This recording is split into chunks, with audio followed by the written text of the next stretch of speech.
মিষ্টি বন্ধুরা, সবার জন্য নিয়ে আসলাম নতুন একটা রেসিপি, শীতকালীন সবজি এবং আলু দিয়ে ডিমের রেসিপি। আর আমার মিষ্টি বন্ধুদের জন্য রয়েছে আমার মন থেকে অনেক অনেক ভালোবাসা। আর কাছে এবং দূরে, দেশ ও দেশের বাইরে থেকে যারা আমার ভিডিও সবসময় দেখেন এবং সুন্দর সুন্দর কমেন্ট করেন, আমার ভিডিও বানানোর উৎসাহ জাগান, তাদের জন্য রয়েছে মন থেকে অনেক অনেক ভালোবাসা এবং শুভকামনা। আর সবাই এভাবে আমার পাশে থাকবেন, আশা রাখছি আপনাদের পাশে আমি থাকব। এই 3 দিন ধরে নেটে খুব সমস্যা, আমি আপনাদের পরিবারে ঠিক মতন যেতে পারছি না। তবে আমি চেষ্টা করছি, যতজনার পরিবারে যাওয়া যায় যেতে চেষ্টা করছি, কারণ ওয়াইফাই থাকলে কম্পিউটার দিয়ে অনেক ভিডিও দেখা হয়। 2টা মোবাইল দিয়ে সবার ভিডিও কভার করা যায় না। তারপরেও চেষ্টা করতেছি বন্ধুরা, সবাই আমাকে ভুলে যাবেন না, সবাই আমার পাশে থাকবেন। আশা করি আমার নেটের সমস্যাটা ঠিক হয়ে গেলে আপনাদের পরিবারে আমি প্রতিদিনের মতো ঠিক মতন একদম চলে যাব। আর সবাই আমার পাশে থাকবেন, এই শুভকামনা রাখছি সবার জন্য। নমস্কার বন্ধুরা, কেমন আছেন সবাই? আমি পাপড়ি কিচেন এন্ড ব্লগ থেকে চলে আসলাম নতুন একটা রেসিপি নিয়ে। আর এই যে দেখুন, ডিমটা কেটে নিয়েছি, এখানে 5টা ডিম নিয়েছি, আর সাথে নিয়ে নিচ্ছি সিম, আর নিয়েছি আলু। সিম আলু দিয়ে আজকে হবে ডিম রান্না। আর এখনের সিম বন্ধুরা তো অনেক দূর থেকে আসে, তাই ছিঁচে টিসে যায়, তাই কেমন জানি কালো কালো দেখা যায়। আর বন্ধুরা এখন কিন্তু বাজে ভোর 5টা, আর আজানের শব্দ শোনা যায়, সবাই একটু ক্ষমা সুন্দর দৃষ্টিতে দেখবেন। এখন দিয়ে দিচ্ছি কড়াইতে তেল, দিয়ে দিচ্ছি ডিমগুলো সুন্দর করে ভেজে নেব। সব ডিমগুলো দিয়ে এখন দিয়ে দিচ্ছি একটু হলুদ। এখন আমি ডিমটা খুব সুন্দর করে একটু নেড়ে দিচ্ছি, তারপরে উল্টে পাল্টে খুব সুন্দর করে ভেজে নেব। উল্টে দিচ্ছি। আর এই যে দেখুন, ডিমের কিন্তু একটা কুসুমও বের হবে না, এভাবে যদি আপনারা ভাজি করে রান্না করেন। এখানে নিয়েছি একটু আদা পাউডার, এখানে নিয়েছি একটু রসুনের পাউডার। আর রসুনটা কিন্তু রেখেছি কাঁচের বয়ামে, তারপরেও কিন্তু শক্ত হয়ে গেছে। ডিমটা কিন্তু ভাজা হয়ে গেছে, এখন তুলে নিচ্ছি। ডিমটা তুলে নিয়েছি, সব ক্যামেরায় আলুটা দিয়ে দিয়েছি, আমার তেলটা পুড়ে উঠবে। এখন একটু দিয়ে নেড়ে ছেড়ে নিচ্ছি। এর ভিতরে দিয়ে দেবো কয়েকটা জিরা, গোটা জিরা দিয়ে দিচ্ছি। আলুর ভিতর দিয়ে দিচ্ছি পেঁয়াজ কুচি।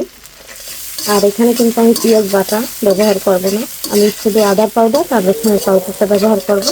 এটা একটু আলুর সাথে ভেজে নিচ্ছি।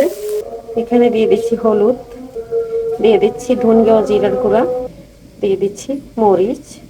সবকিছু একসাথে একটু মিলিয়ে নিচ্ছি। এদিকে দেখুন, পেঁয়াজ আর আলুটা কিন্তু ভাজা হয়ে গেছে। ক্যামেরায় বোঝা যায় কিনা জানি না, কিন্তু আমার ভাজাটা একদম হয়ে গেছে। এই পর্যায়ে দিয়ে দিচ্ছি মশলাটা। এখন এই মশলাটা খুব সুন্দর করে কষিয়ে নেব। কষানোর পরে ডিমগুলো দিয়ে ঢাকনা দিয়ে ঢেকে ঢেকে কষিয়ে দেব। দেখুন বন্ধুরা, মশলাটা থেকে তেলটা কিন্তু ছেড়ে দিয়েছে। এই পর্যায়ে আমি আরেকটু গরম জল দিয়ে দেবো। গরম জল দিয়ে ডিমগুলো দিয়ে দেবো। অল্প তেলেই কিন্তু রান্নাটা হয়ে যাবে। যে তেলটা ডিম ভাজা দিয়েছি সেই তেলটা দিয়েই রান্না করে নেব। গরম জলটা দিয়ে দিয়েছি। এখন দিয়ে দিচ্ছি সিমগুলো খুব সুন্দর করে কষিয়ে নেব। একটু নেড়ে ছেড়ে দিচ্ছি। এখন এই পর্যায়ে দিয়ে দেবো লবণ। লবণটা দিয়ে দিচ্ছি। লবণটা দিয়ে একটু মিশিয়ে নেই।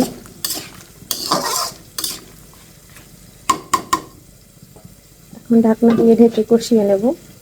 বন্ধুরা 5 মিনিট পরে চলে আসলাম। এই যে দেখুন, সিমটা কিন্তু কষানো হয়ে গেছে, সম্পূর্ণ তেলটা কিন্তু ছেড়ে দিয়েছে।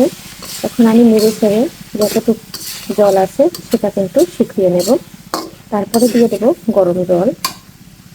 সম্পূর্ণ জলটা একদম শুকিয়ে গেছে। এই যে দেখুন, এই পর্যায়ে আমি দিয়ে দেবো গরম জল। আর আমি কিন্তু বন্ধুরা আস্তে গরম জলটা ব্যবহার করি। এভাবে কিন্তু অল্প তেল দিয়ে রান্নাটা হয়ে যায়। বন্ধুরা যে যেরকম ঝোল রান্না করবেন সেরকম পরিমাণে জল দিবেন। আমি অতটা বেশি ঝোল রান্না করব না। এখন হাই হিটে 10 মিনিট রান্না করে নেব। বন্ধুরা 5 মিনিট রান্না করার পরে এখন ডিমটা দিয়ে দিচ্ছি। বন্ধুরা রান্নাটা কিন্তু হয়ে গেছে। এখন দিয়ে দিচ্ছি জিরার গুঁড়া, এখন দিয়ে দিচ্ছি ধনে পাতা, দিয়ে আমি একটু নেড়ে ছেড়ে নামিয়ে নিচ্ছি। বন্ধুরা 10 মিনিটে কিন্তু আমার সিম রান্না একদম হয়ে গেছে। আর ভিডিওটা করেছি 4-5 মিনিটের। তবে রান্না করতে কিন্তু অনেক সময় লাগে, অনেক কষ্ট হয়। আর সিম রান্না করব, ধনেপাতা দেবো না, সেটা কি হয়? তাই ধনে পাতাটা দিয়ে দিচ্ছি। এখন সুন্দর করে নামিয়ে নেব। বন্ধুরা, জালটা অফ করে দিয়েছি, এখন আমি তরকারিটা নামিয়ে নিচ্ছি। একদম নামানো হয়ে গেছে। বন্ধুরা দেখুন, একটা ডিমের কুসুমও কিন্তু বের হয়নি। আর এভাবে একবার রান্না করে দেখবেন, শিম আলু ডিম কিন্তু খেতে দারুণ লাগে। আর এখন তো শীতের দিন, টাটকা টাটকা শিম পাওয়া যায় বাজারে। আর সবাই একবার রেসিপিটা ফলো করে রান্না করে দেখতে পারেন, আশা করছি ভালো লাগবে। সবাই ভালো থাকবেন, সুস্থ থাকবেন। সবাইকে আগামী ভিডিও দেখার আমন্ত্রণ জানিয়ে বাই।